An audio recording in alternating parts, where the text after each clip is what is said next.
All right, guys. So today, I just wanted to touch on a subject relative to my experience as a trader. And, a lot of the time as traders, we tend to shy away from the negative parts of trading. And a lot of the time when you're going through, stories of people doing day trading or trying to get information from people that are doing trading as a living, they'll just show you the positive sides and you'll just see them killing it. And, that'll give you a false notion that you're destined to be successful for sure. And, you know, I wanted to share my experience as a trader that wasn't true. I've experienced a ton of hardship and losses and failures, and that is a part of growing as a trader. That's a part of growing as a human being,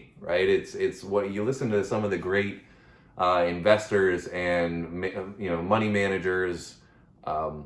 As time has gone by, somebody like Ray Dalio, for example, who often discusses his failures being the things that have created him to be the successful person that he is now today. If he hadn't have made an incorrect prediction on where he perceived the overall outcome of the market was going to go when he was talking about the Fed and money and currency and the monetary system, if he hadn't reflected on the things that he did incorrectly, they wouldn't have allowed him to become correct in his predictions going forward and be successful, one of the most successful hedge funds in Bridgewater. So, that is, it correlates to a day trader, it correlates to an artist, it correlates to, a fitness professional, it correlates to anybody, that you have to reassess and look at your failures as learning opportunities. And, it doesn't always feel like that at the time, especially when you're talking about losing money.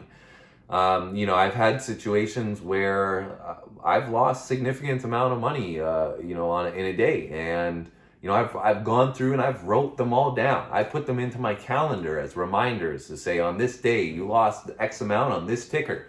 To remind me that, just as easily as you can make money in the stock market, probably more easily you can lose it if you're not managing your risk properly and not ensuring that you have a strategy that you follow. And even if you do have a strategy that you follow, there are certain things that you are out of your control. Whether it's a broker issue, whether it's a news release in the market. You could be long in a position that's going great, and then all of a sudden, there is a bomb goes off somewhere in the United States, or there's an announcement that there's more regulation coming, or whatever. It could be anything. It could be a catalyst that sends the market in a direction that's opposite the way you're trading in. It's out of your control, right? And if you don't have the strategy or the parameters or the experience or the understanding of what to do in that position, the probability is that you're not going to do very well.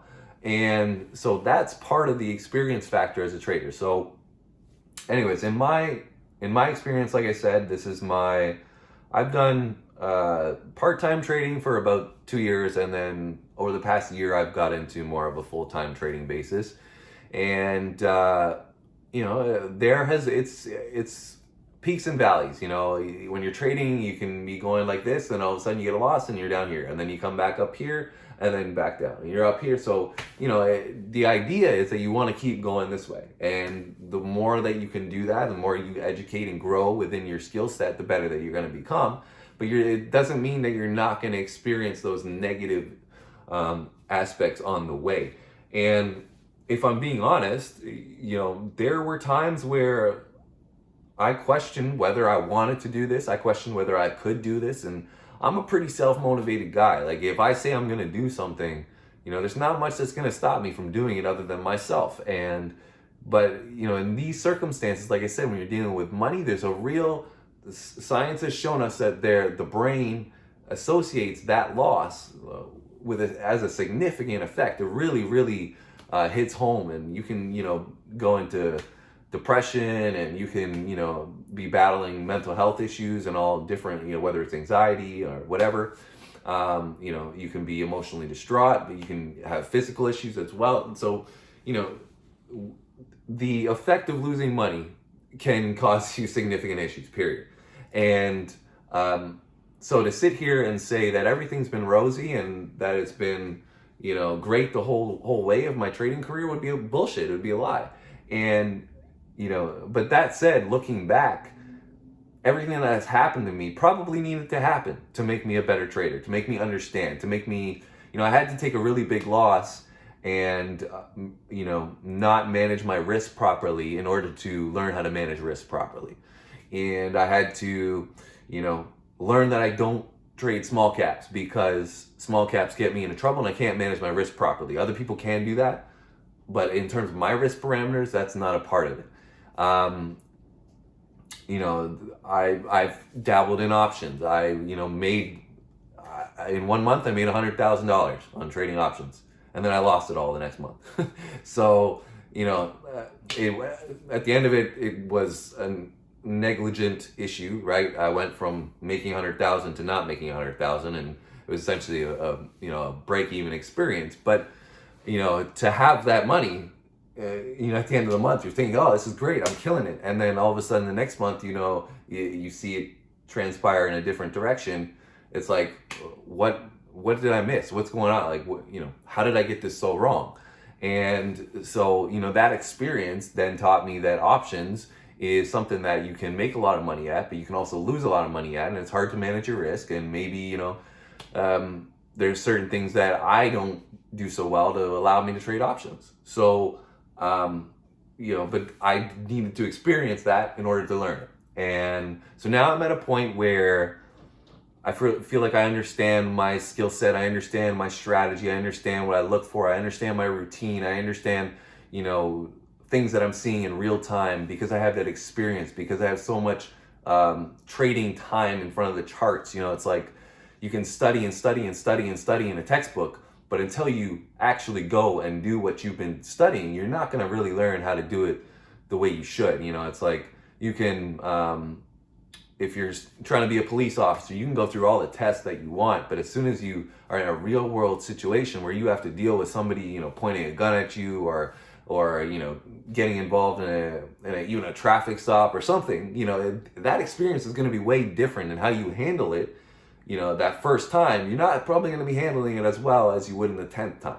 And that comes from experience and dedication to your craft. And that, you know, is where I feel like I'm at now, is where I've got a lot of experience and I've done a lot of studying, that I'm in a circumstance now where my mistakes are not as close to a frequency as my, you know, rewards and celebrations can be. And that's part of trading, is it's just, you know, working through those valleys to have more peaks at the end of the day. And so I just wanted to make this video because, you know, like I said, there's a lot of misinformation out there that, you know, all along, you know, I was just blessed with this gift to be a great trader. No, it wasn't that. I've struggled.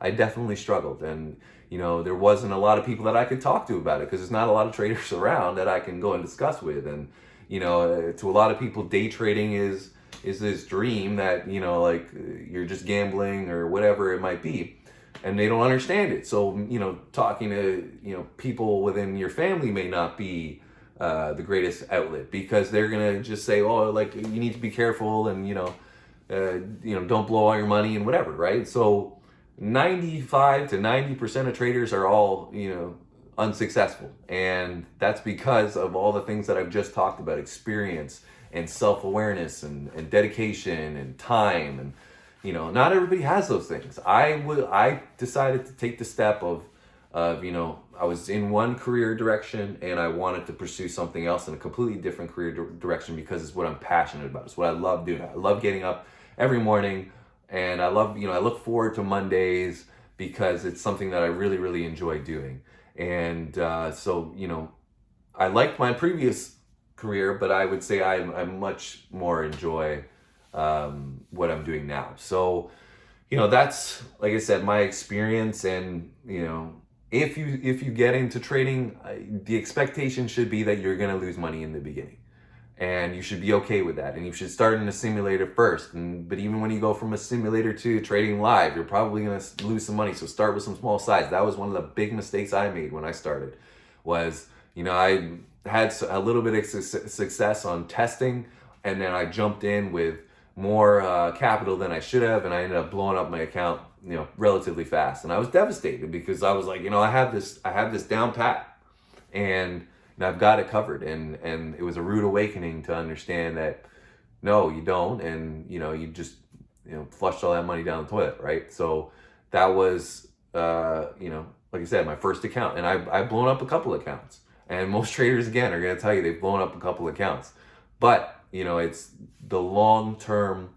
For me, I look at all those things that have happened, and my potential future still outweighs all of those things.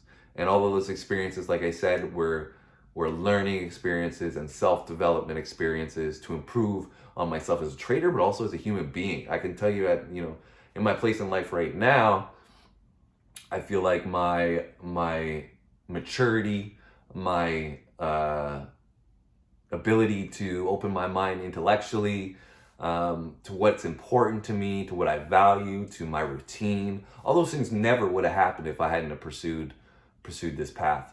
And so like I said, I've said a couple of times in this video, there's a lot of things that are going to be detrimental to your journey, but you have to look at the long-term big picture of what you feel like you're going to get out of this. And for me, those potential rewards and long-term successes far outweigh any of the things that have happened or may happen going forward.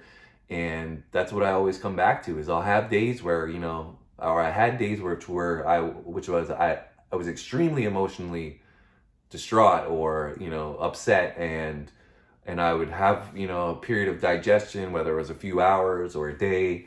And then I'd always, come back to the fact that, no, this is what I want to do. And this is, what makes me happy realistically. And in the long term, this is what I feel like is going to provide me with the best outlet in so many different aspects, whether it's time freedom, financial freedom, and passion as well, right? So, like I said, if you do decide to pursue any kind of trading, you have to understand that it's going to be a journey of drudging through some mud in order to get to that water. So I encourage you guys to use your tools of YouTube and trading academies or other traders, mentors. There's so many different places that you can get information, but understand that experience is something that's invaluable, just like